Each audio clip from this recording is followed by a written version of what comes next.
বিশ্বে কমেছে একদিনে করোনায় মৃত্যু ও শনাক্তের হার। আজ থেকে যুক্তরাষ্ট্রে ফাইজারের টিকা দান শুরু।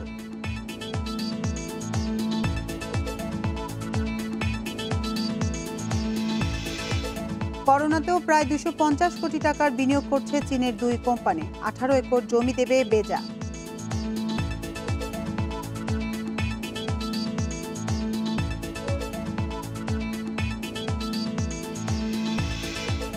ভারতের বিতর্কিত কৃষি আইন বাতিলের দাবিতে কৃষকদের অনশন কর্মসূচি শুরু। কেজরিওয়ালের সমর্থন।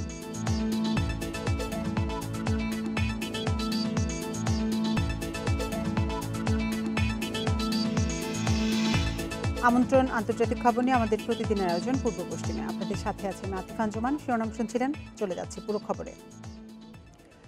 বিশ্বজুড়ে কমেছে করোনায় দৈনিক মৃত্যু ও শনাক্তের হার। রোববার 7,500 প্রাণহানি নিয়ে বিশ্বে মোট মৃত্যু ছাড়িয়েছে 16,18,000। নতুন শনাক্ত হয়েছে 5,25,000-এর বেশি। এ নিয়ে বিশ্বে মোট আক্রান্ত 7,26,00,000 ছাড়ালো। ডিসেম্বরের প্রথম 13 দিনে যুক্তরাষ্ট্রে করোনায় মৃত্যু হয়েছে 30,000-এর বেশি মানুষের। রোববার দেশটিতে আরও 1,379 জন মারা যান। নতুন শনাক্ত হয়েছে 1,87,000 মানুষ।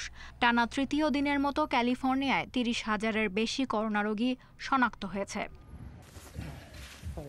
সংক্রমণ কমাতে বুধবার থেকে 30 জানুয়ারি পর্যন্ত দেশব্যাপী লকডাউন জারির সিদ্ধান্ত নিয়েছেন জার্মানির চ্যান্সেলর অ্যাঙ্গেলা মেরকেল। প্রয়োজনীয় জিনিসের দোকান ছাড়া সবকিছু বন্ধ থাকবে। বড়দিন ও নতুন বছর উদযাপনকে কেন্দ্র করে 10 জনের বেশি জমায়েত নিষিদ্ধ করা হয়েছে। মসজিদ, গির্জা, সিনাগগে 1.5 মিটার দূরত্ব বজায় রেখে ও মাস্ক পরে সীমিত সংখ্যক মানুষ প্রবেশ করতে পারবেন। নতুন করে কঠোর লকডাউনের ফলে ক্ষতিগ্রস্ত প্রতিষ্ঠানগুলোকে আর্থিক সহায়তার আশ্বাস দেওয়া হয়েছে। নতুন বছর উপলক্ষে আতশবাজির বিক্রি ও ব্যবহার নিষিদ্ধ করা হয়েছে। রোববার রাশিয়ায় 28,000, যুক্তরাজ্যে 18,000, ইতালিতে 17,000, ফ্রান্সে 11,000 মানুষের দেহে করোনা শনাক্ত হয়েছে। দ্বিতীয় দফায় বিস্তার বাড়ায় দেশ জুড়ে কড়াকড়ি আরোপের সিদ্ধান্ত নিয়েছে নেদারল্যান্ড সরকার। বন্ধ থাকবে বার, রেস্তোরাঁ ও সব ধরনের দোকানপাট। অস্ট্রেলিয়ায় করোনার বিস্তার নিয়ন্ত্রণে আসায় অস্ট্রেলীয়দের জন্য ভ্রমণ নিষেধাজ্ঞা তুলে নেওয়ার সিদ্ধান্ত নিয়েছে নিউজিল্যান্ড সরকার।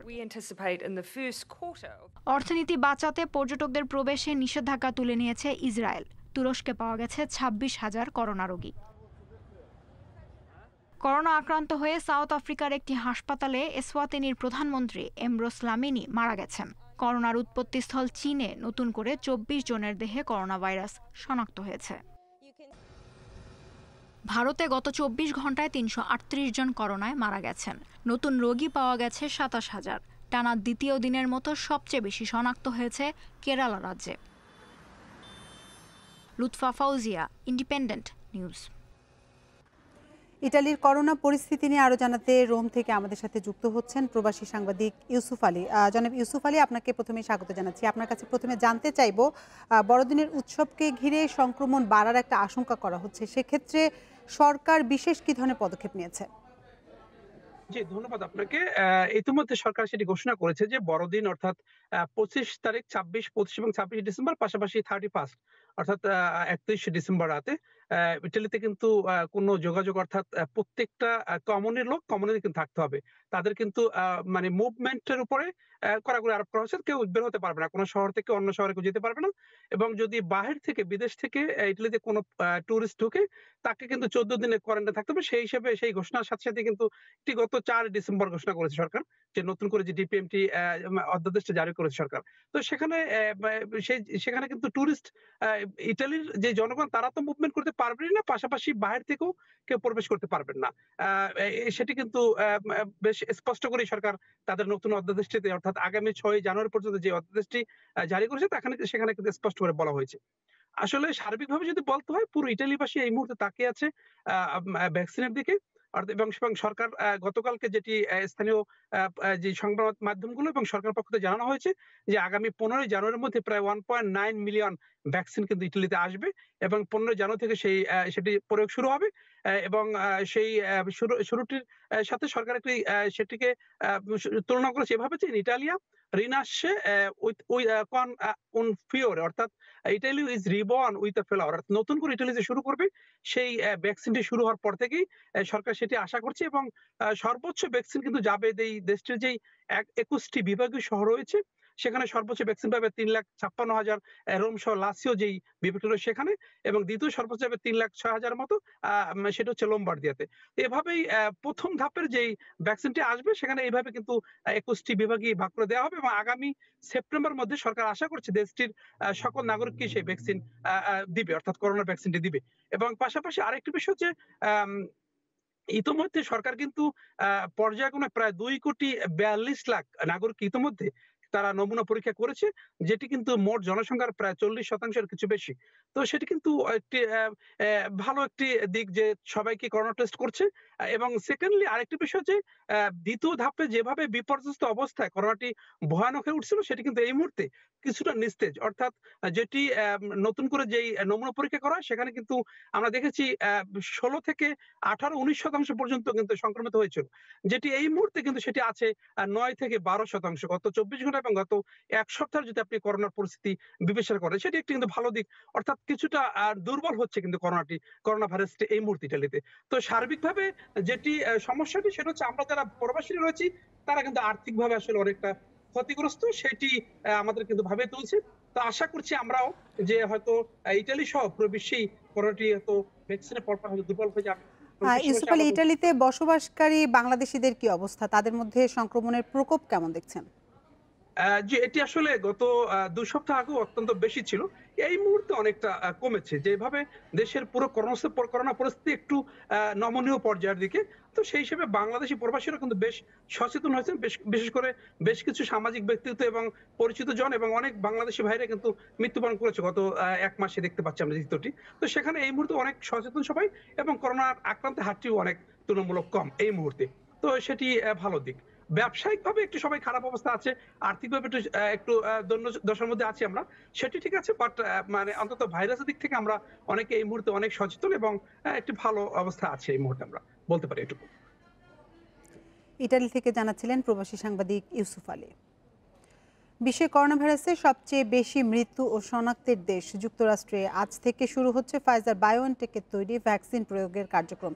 এরই মধ্যে দেশটির ৫০টি রাজ্যের টিকা সরবরাহে কাজ চলছে।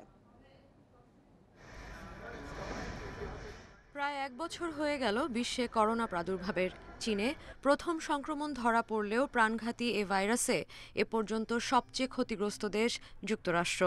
প্রাণহানি ও আক্রান্তের দিক থেকে সব দেশকে ছাড়িয়ে শীর্ষ অবস্থানে আছে দেশটি। দীর্ঘদিন টালবাহানা ও ট্রাম্প প্রশাসনের অবহেলার পর অবশেষে সোমবার থেকে শুরু হচ্ছে যুক্তরাষ্ট্রে করোনা ভ্যাকসিন প্রয়োগের কাজ। মার্কিন ওষুধ প্রস্তুতকারক প্রতিষ্ঠান ফাইজার এবং জার্মান প্রতিষ্ঠান বায়োএনটেকের যৌথ উদ্যোগে তৈরি ভ্যাকসিনটি শনিবার যুক্তরাষ্ট্রের খাদ্য ও ওষুধ প্রশাসন এফডিএর অনুমোদন পায়। অবশ্য যুক্তরাষ্ট্রের আগেই ফাইজারের ভ্যাকসিন প্রয়োগের প্রথম অনুমোদন দেয় যুক্তরাজ্য। এরই মধ্যে সব রাজ্যে ফাইজারের টিকা সরবরাহ শুরু হয়েছে। রোববার মিশিগানের ক্যালামাজোতে পৌঁছায় ভ্যাকসিনের প্রথম চালান। প্রথম সপ্তাহে যুক্তরাষ্ট্রের ৫০টি অঙ্গরাজ্যে সমানভাবে সরবরাহ করা হবে ৩০ লাখ ডোজ। প্রথম ধাপে ১৬ বছরের বেশি বয়সীদের টিকা দেয়া হবে বলে জানিয়েছে এফডিএ। ভ্যাকসিন সরবরাহের জন্য ব্যবহার করা হবে ট্র্যাকিং পদ্ধতি, আর যারা ভ্যাকসিন নেবেন তাদের জন্য মাস্ক পরা বাধ্যতামূলক করা হয়েছে। অ্যালার্জির লক্ষণ রয়েছে এমন ব্যক্তিদের ফাইজারের টিকা নেয়ার ক্ষেত্রে সতর্ক থাকার পরামর্শ দিয়েছে এফডিএ। এছাড়া মার্কিন president Donald Trump, vice president Mike Pence সহ উচ্চপদস্থ কয়েকজনকে টিকা নেয়ার প্রস্তাব দেয়া হবে বলে জানা গেছে। অবশ্য এই বিষয়ে আনুষ্ঠানিকভাবে কিছু জানায়নি ট্রাম্প প্রশাসন। আগামী বছর মার্চের মধ্যে ১০ কোটির বেশি মার্কিন নাগরিককে ভ্যাকসিন দেওয়ার লক্ষ্যে কাজ চলছে বলে জানিয়েছেন যুক্তরাষ্ট্রের ওয়ার্প স্পিড অপারেশনের প্রধান উপদেষ্টা মনসেভ স্লাইউই। বুধবারের মধ্যে প্রায় ৬৫০ হাসপাতালে সরবরাহ করা হবে ফাইজারের corona vaccine. Sadia Afrin, independent news. Corona মহামারীর মধ্যেও বিদেশি বিনিয়োগ আসছে দেশে। বঙ্গবন্ধু শিল্পনগরে আইসোলেশন গাউন সহ বিভিন্ন স্বাস্থ্য সরঞ্জামের কারখানা করছে চীনের প্রতিষ্ঠান জিহং মেডিকেল প্রোডাক্টস।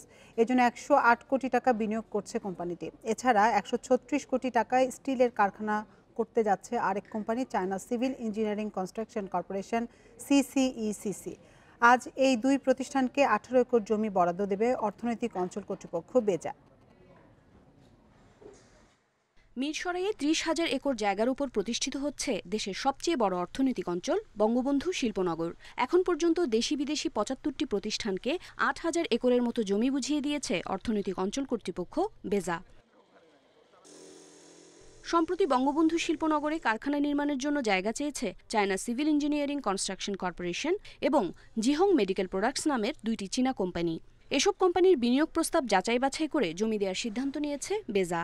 দুটো বিদেশি কোম্পানির সাথে আমরা চুক্তি করব। দুটোই চাইনিজ কোম্পানি, একটা হংকং বেসড আর একটা মেইনল্যান্ড চায়নার। তো তারা এখানে একজন মেডিকেল প্রোডাক্টস আরেকজন কনস্ট্রাকশন ম্যাটেরিয়ালস উৎপাদন করবে বঙ্গবন্ধু শেখ মুজিব শিল্পনগরে। 10 একর জায়গায় স্টিল তৈরির কাঁচামাল উৎপাদন করবে চায়না সিভিল ইঞ্জিনিয়ারিং কোম্পানি। প্রতিষ্ঠানটি 136 কোটি টাকা বিনিয়োগ করবে। অন্যদিকে অর্থনৈতিক অঞ্চলের 8 একর জায়গায় আইসোলেশন গাউন, ল্যাব জ্যাকেট সহ বিভিন্ন স্বাস্থ্য সরঞ্জাম তৈরি করতে চায় জিহং মেডিকেল প্রোডাক্টস কোম্পানি। প্রাথমিকভাবে 108 কোটি টাকা বিনিয়োগ করবে প্রতিষ্ঠানটি। দুই প্রতিষ্ঠানে কর্মসংস্থান হবে 1850 জনের। জিহং মেডিকেল প্রোডাক্টস লিমিটেড এটা 100% এক্সপোর্ট ওরিয়েন্টেড কোম্পানি।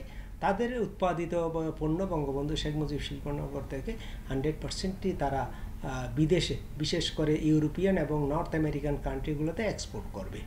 বঙ্গবন্ধু শিল্পনগরে কারখানা করতে চায় বহুজাতিক প্রতিষ্ঠান ম্যারিকো বাংলাদেশ। এজন্য প্রায় 250 কোটি টাকার বিদেশি বিনিয়োগ চূড়ান্ত করেছে প্রতিষ্ঠানটি। শিগগিরই কোম্পানিটিকে জমি বরাদ্দ দেবে বেজা। উমুনহার আজমি, ইন্ডিপেন্ডেন্ট নিউজ, ঢাকা। ভারতের বিতর্কিত কৃষি আইন বাতিলের দাবিতে আজ অনশন কর্মসূচি পালন করছে আন্দোলনরত কৃষকরা। স্থানীয় সময় সকাল 8টা থেকে শুরু হয়েছে অনশন, চলবে 9 ঘণ্টা ব্যাপী। বিকেল 5টায় শেষ হবে আজকের অনশন ধর্মঘট।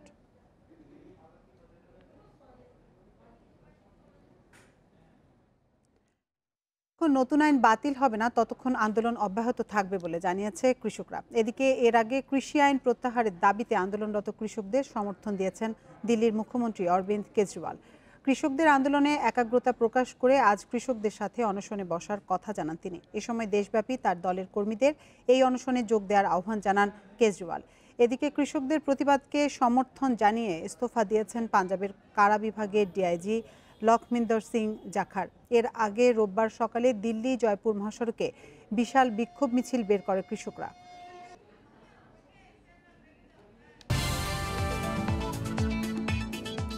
আফগানিস্তানের কান্দাহার প্রদেশে সরকারি বাহিনীর অভিযানে অন্তত 90 তালেবান নিহত হয়েছে বলে দাবি দেশটির। গত 3 দিন ধরে কান্দাহারে তালেবানের বিরুদ্ধে চালানো অভিযানে হতাহতের এই ঘটনা ঘটে বলে এক বিবৃতিতে জানিয়েছে আফগান সেনাবাহিনী।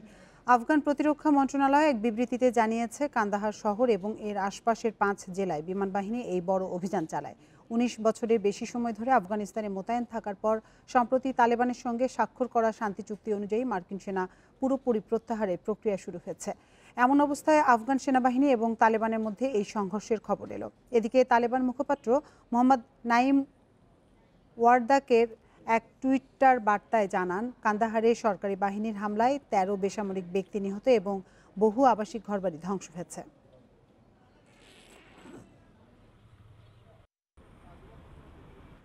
ব্রেক্সিট পরবর্তী বাণিজ্য চুক্তি নিয়ে আলোচনার সময়সীমা বাড়িয়েছে যুক্তরাজ্য ও ইউরোপীয় ইউনিয়ন। চুক্তিবিহীন ব্রেক্সিট এড়াতে শেষ সময়ে এসে আলোচনা চালিয়ে যেতে একমত হয় দুই পক্ষ।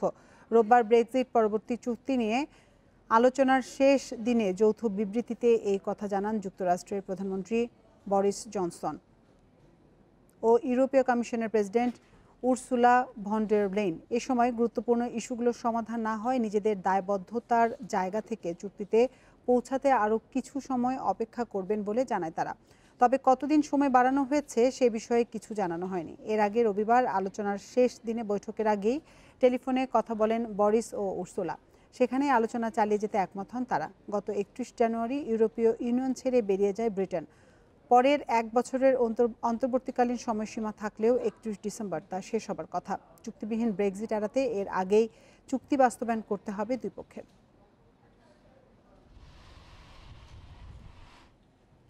ভেনেজুয়েলার পূর্ব উপকূলে 14 অভিবাসীর মরদেহ উদ্ধার করা হয়েছে। ধারণা করা হচ্ছে তারা ভেনেজুয়েলা থেকে ত্রিনিদাদ ও টোবাগো যাচ্ছিলেন। ভেনেজুয়েলা সরকারের বিবৃতিতে বলা হয়, শনিবার উপকূলীয় শহর গুইরিয়া থেকে এই মরদেহ উদ্ধার করা হয়েছে। প্রথমে শনিবার 11 জনের মরদেহ উদ্ধার হয়, পরে রোববার আরও 3 জনের মরদেহ উদ্ধার হয় বলে জানিয়েছে কর্তৃপক্ষ। তবে এখনও কেউ আনুষ্ঠানিকভাবে নিখোঁজদের বিষয়ে কোনো রিপোর্ট করেনি। অভিবাসীদের এই মৃত্যু নিয়ে তদন্ত করছে ভেনেজুয়েলা কর্তৃপক্ষ। তাদের ধারণা, গুইরিয়ার কোনো অপরাধী চক্র এই মানব পাচারের সাথে জড়িত। ত্রিনিদাদ ও টোবাগোতে বর্তমানে 40,000 ভেনেজুয়েলার নাগরিকদের বসবাস। মূলত তাদের দেশের অর্থনৈতিক সংকট এবং বেকারত্ব থেকে বাঁচতে দেশ ছেড়ে পালিয়ে যাচ্ছে ভেনেজুয়েলার নাগরিকরা। যুক্তরাষ্ট্রের নিউ ইয়র্কের একটি চার্চের সামনে পুলিশের গুলিতে এক বন্দুকধারী নিহত হয়েছেন। রোববার নিউ ইয়র্ক সিটির ক্যাথেড্রাল চার্চের সামনে ফাঁকা গুলি ছোড়ে ওই ব্যক্তি। ঘটনাস্থলে পৌঁছে পুলিশ পরিস্থিতি নিয়ন্ত্রণে আনার চেষ্টা করে। তবে পুলিশের নিষেধ অমান্য করে গুলি চালাতে থাকলে পুলিশের সাথে গোলাগুলিতে আহত হয় বন্দুকধারী। গুরুতর আহত অবস্থায় হাসপাতালে নেয়ার পর তার মৃত্যু হয়। তবে নিহতের পরিচয় জানা যায়নি। ঘটনাস্থল থেকে 2টি হ্যান্ডগান ও ব্যাগ উদ্ধার করেছে পুলিশ। ব্যাগের ভেতরে গ্যাসোলিন, দড়ি ও বেশ কয়েকটি ছুরি পাওয়া গেছে।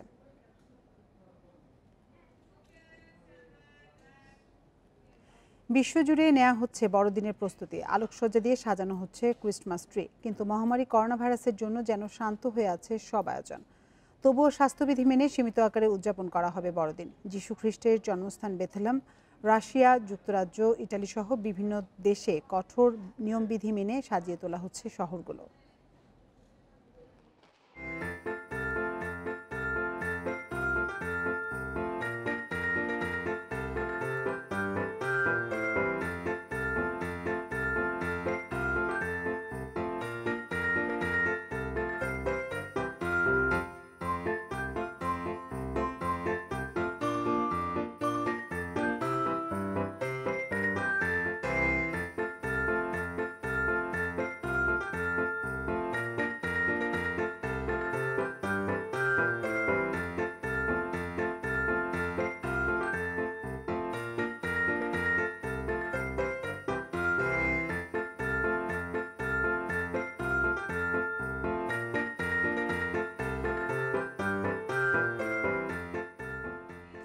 এই ছিল পূর্ব পশ্চিমের আজকের আয়োজনে। ইন্ডিপেন্ডেন্ট টেলিভিশনের সব খবর আরও বিস্তারিত জানতে চোখ রাখুন ফেসবুক, ইউটিউব এবং টুইটারে। এতক্ষণ সাথে থাকার জন্য ধন্যবাদ সবাইকে।